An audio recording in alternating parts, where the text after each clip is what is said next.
Hello friends, எல்லாருக்கும் வணக்கம்.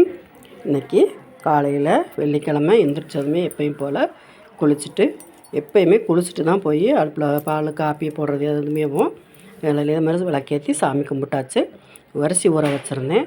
அரிசி நம்ம எந்த அரிசியாக இருந்தாலும் சரி 2 பங்கு அரிசினா 1 பங்கு உளுந்து போடலாம். ரேஷன் அரிசினாலும் சரியுமே நம்ம கொஞ்சம் ஐஸ் வாட்டர் வச்சு நல்லா அரைச்சோம்னாலே இட்லி பஞ்சு பஞ்சாக வந்துடும். நான் இன்றைக்கி ரேஷன் அரிசி இல்லை, அதனால் வீட்டில் இட்லி அரிசி வாங்கிட்டு கடையில் வாங்கினதோ அதை ஊற வச்சுருந்தேன். 2 உலக்கு அரிசினா அதே 2 பங்கு அரிசினா 1 பங்கு உளுந்து போட்டு நல்லா ஊற வச்சு, உளுந்து கூட கொஞ்சம் நேரமே நனைய வச்சிட்டோம்னா நல்லா பஞ்சாக வரும். இட்லியும் நல்லா மாவும் பொது பொதுன்னு வரும். உளுந்து ஊறுறதை பொறுத்து தான். நல்லா ஊற வச்சு அதோட கொஞ்சமாக நம்ம வெந்தயம் போட்டு ஊற வச்சிட்டோம்னா நல்லா அந்த மாதிரி அரைக்கும் போதேவும் நல்லா உளுந்து அப்படியே பொது பொதுன்னு நல்லா வந்துடும். மாவு நிறையா வரும். இந்த மாதிரி ஊற வச்சுருந்தேன். இப்போ அரைச்சாச்சு. காலையில் டிஃபன் கோதுமை தோசை தான். கோதுமை தோசையும் தக்காளி சட்னியும் வச்சுருந்தேன். அதை ரெடி பண்ணி காலை சாப்பாடுக்கு எல்லாமே ரெடி பண்ணி வச்சாச்சு.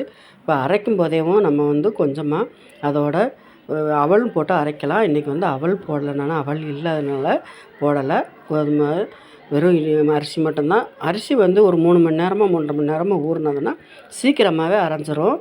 கொஞ்சம் போட்டு ஒரு மணி நேரத்தில் போட்டோம்னா சீக்கிரமாகவே அரையாது, ரொம்ப லேட்டாகும்.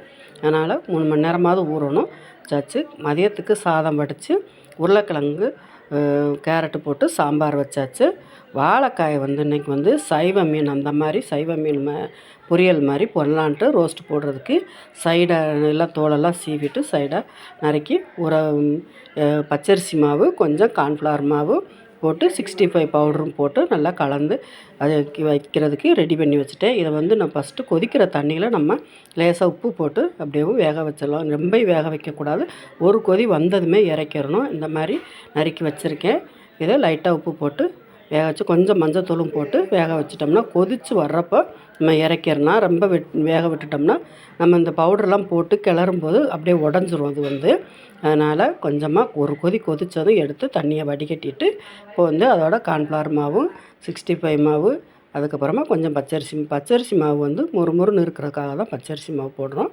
எல்லாம் போட்டு கலந்து ஊற வச்சாச்சு.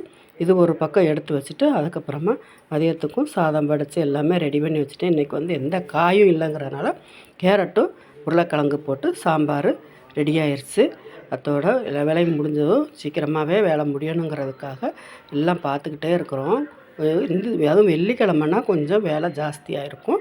இப்போ எப்போயுமே தாளிக்கிறதுக்கு நான் வெங்காயம் போட்டு தான் தாளிப்பேன். வெங்காயம் கருவேப்பிலை போட்டு தான் தாளிப்பேன்.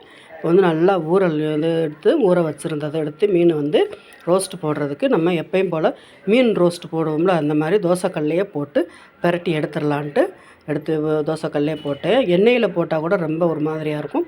இந்த மாதிரி தோசைக்கல்லில் போட்டு எடுத்தோம்னா நல்லா மொறுமொறுப்பு தன்மையும் இருக்கும். குழந்தைகளும் விரும்பி சாப்பிட்டுக்கிடுவாங்க.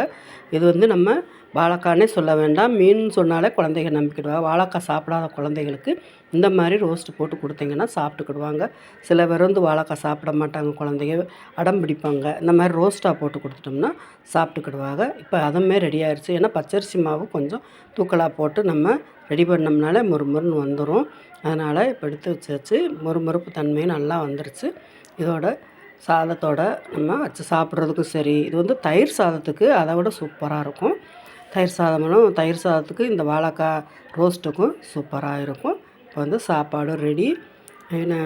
சாம்பார் தயிரும் வச்சுருக்கோம். தயிர் வச்சு கொஞ்சமாக சாம்பார் வச்சு அதோட ரோஸ்ட்டும் போட்டு சாப்பிட்றதுக்கு ரெடி பண்ணியாச்சு.